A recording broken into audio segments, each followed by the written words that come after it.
Get the away from my car. You're caught. You're caught. You're caught. Talk to you about what? He's my cousin. I didn't cheat. Riri, you Dominican. He's a full-fledged black guy sitting in the living room with his boxers on. You're done. I mean, he should have known. A chick wearing a queen necklace, you should have never started talking to this broad.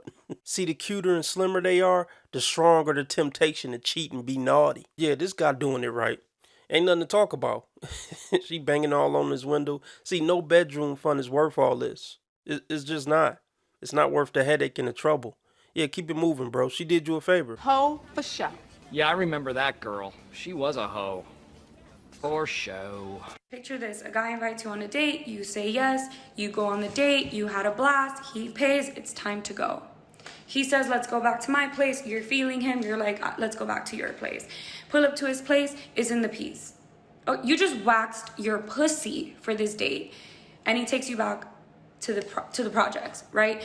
Opens the door, his mom's chilling in the living room, because it's his mom's house, he lives with his mom. Do you stay?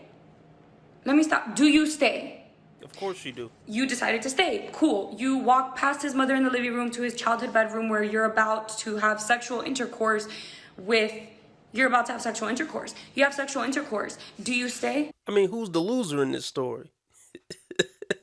See, women don't realize when they talk down on the guys that they've dated and, you know, done some strange things with in the bedroom, they don't realize that they're really talking down on themselves. Ladies, get it through your thick effing skulls. You're a reflection of the guys you deal with. It's not a reflection of how bad guys are in the dating market. There's plenty of good guys. They're married. They're usually taken by women who recognize their value. Women who didn't waste their youth getting deed down by bad boys in their mama's house. The tattoos on her hands will tell you everything you need to know about this woman, so don't get confused by the kinda cute face. A lot of guys get mesmerized by a kinda cute face. Mess around and bust one off in her. Now you got kids with a chick with tattoos on her hands. How do you think that's gonna end up? Do you stay? Do you spend the night? You decide not to spend the night. You gotta walk right out the living room again, past his mom, and you go home. So you waxed your pussy for this date. You better go high. Any man who's been in a serious relationship knows that women frequently pull away and create problems for no reason. When this happens, the man's natural instinct is to wonder why his girlfriend or wife is acting this way. Sometimes there are legitimate reasons for a woman's behavior. At other times, there's no logical explanation except for a female predisposition towards emotional instability. Perhaps you've done something to upset her. Perhaps she woke up on the wrong side of the bed. Or perhaps she's testing you to see how you'll respond. Women are emotionally and mentally unstable.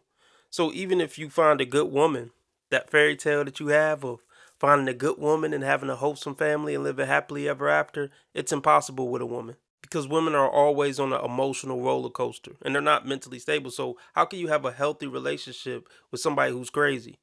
Even if they are a good person, because just because somebody crazy don't mean they're not a good person. They just crazy. And you a sane person trying to manage this crazy person in a relationship in a house with them for 30, 40 years. So maybe guys are crazy too for even attempting it. Whatever the reason might be, the most important thing a woman wants to know is this. Are you strong enough to handle her emotions or not?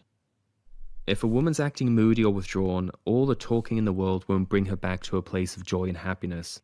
Expressions of frustration and anger will only pour fuel on the situation as the woman comes to realize that she now has power over you and your emotions. Yep. In this situation, any attempt to placate a woman and soothe her will be met with sharp resistance. Instead, it's always better to mirror a woman's emotions to neutralize her power. When a woman pulls away from you, you must also pull away.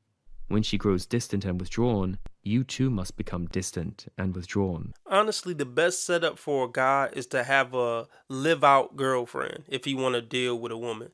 Never move in with her, never get married to her, and never have offspring with her. Because, yeah, once the offspring get here, that changes everything. And then even if you get to a point where you want to leave the relationship, you like, oh, I got to stay for the kid. She knows she got you by the balls at that point. And she can act out however she wants to, and you're going to stay for the kid. And when she pushes you away by being rude and disrespectful, simply withdraw your attention and refuse to empower her. Imagine for a moment that a piece of string binds you to the woman you desire. every time the string pulls tight, there's sexual tension in the relationship. In the same way, when the string goes slack, tension dies and attraction fades. When attraction fades and there's a loss of sexual interest, either you or the woman, preferably both, must pull away from each other to bring sexual tension back into the relationship. But at that point, I don't want to pluck the chick. I'm annoyed, I'm over it, and I'm just unattracted to you as a person. No man wants to play these games. And these same women will wonder why the man don't want to be with them no more. Or why these men go out and cheat. Because you're horrible to be around. And you're extremely childish.